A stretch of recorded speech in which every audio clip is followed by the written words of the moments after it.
Yung mga sir, bali ito, may bisita ulit tayo ngayon na Toyota Revo galing Batangas.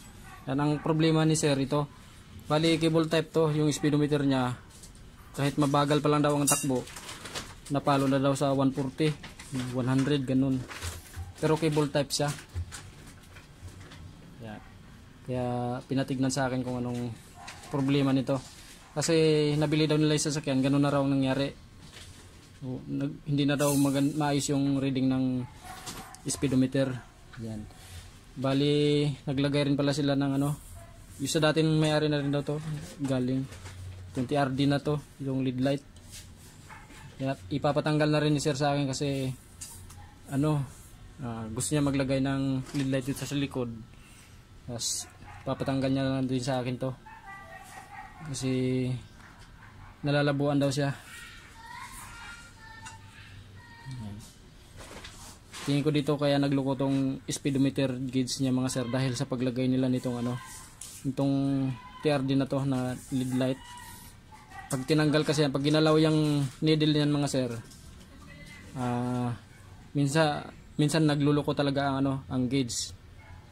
Baka nagkaroon ng damage yung coil spring nito. May coil spring kasi yan sa loob mga sir eh. Titignan ko na lang daw, sabi ng may-ari. Sana magawa pa. Tapos yun, papalitan niya ng lead light daw yung mga sir, yung original lang na ilaw lang. Tatanggalin na tong nilagay na na TRD. Ito mga sir, yung speedometer niya. Kahit kunting pihit ko pa lang mga sir, ang taas ng tapos matagal siya bumalik. Kunting pihit ko lang yan mga sir. Paano na pag nakalagay doon sa sa dashboard.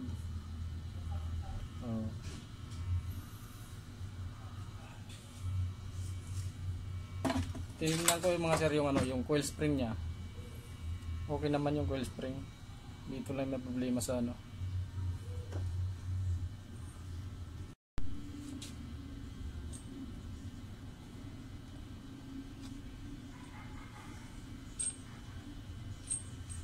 Yan, okay na mga sir. Marumi lang siya mga sir, kaya yan, nanunuyo yung yung mga grasa. Nilagyan ko lang ng contact cleaner. Ayan, ayos na. Siritan ko pa ng konti. Kanina mga sir, kunting pihit lang, napalo sa 60. Ngayon kahit bilisan ko ng pihit, yan. Hindi na siya nalampas sa 20 kahit mabilis yung pihit ko.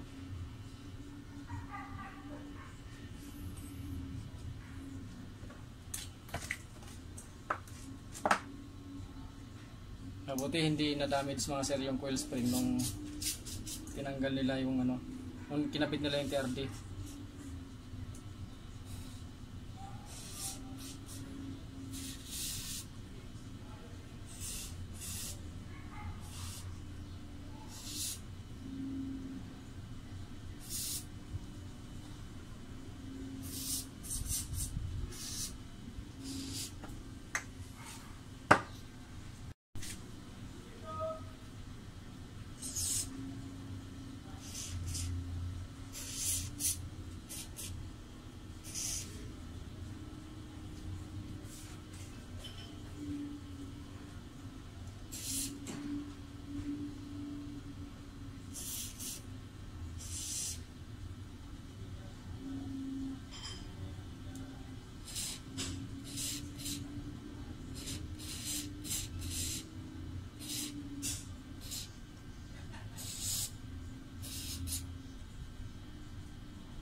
Hindi na sa naangat ng mataas mga sir, kahit bilisan ko na pihit.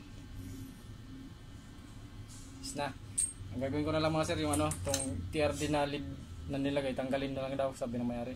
Gupitin ko na lang para di na magalaw yung needle. Yan, ito na mga sir, yung yung panel gauge ng Toyota Revo. Bali ayan, tinanggal ko na yung TRD na lead light. Yan, hindi ko na binunot yung needle mga sir, kaya ginupit ko na lang yung yun din naman sabi ng mayari, gupitin ko na lang daw para hindi na tatanggalin yung needle. Kasi malulutong kasi ang needle mga sir, wala tayong pamalitnan, wala akong stock ng needle kaya yan, ginupit ko lang. Tapos napalitan ko na rin ng lead light, yung backlight nya. Ito yung luma niyang halogen. Yan. Kakabit ko na to mga sir para ma-test drive din namin yung yung speedometer, para matignan kung ayos na.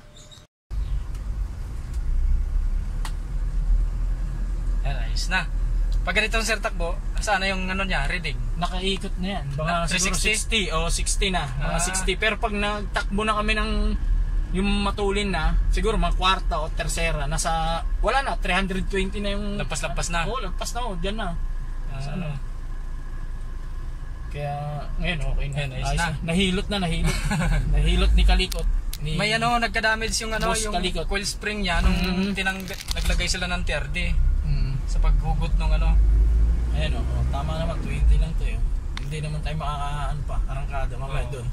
Doon pag-akyat yan sa Megibara. Dito? Dito, kaliwa tayo. Yan yung one way, yung Ibara. Dapat puro pa ganun lang.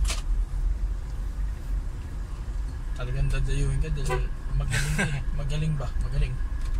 100% recommended. Yun. Boss Kalikot. Kaliwa. Ayos na mga sir, bali hindi na nag 360 yung speedometer ni sir. 100% recommended. Boss Kalikot. Tumama na yung reading niya. Pogi pa Pogi. Poging-pogi mga boss. Bali pinapatanggal din ni sir yung yung TRD kasi mas nakakalabo tuloy yun no. Oo. Ayun. Yan sir, yung reading. Walang to, diretso na. Diretso sir. Subukan natin. Pwede naman ito. Ayan, talaga, ayan na. Tama yung reading niya sir. Oo, tama. Malalaman, at least okay na yun.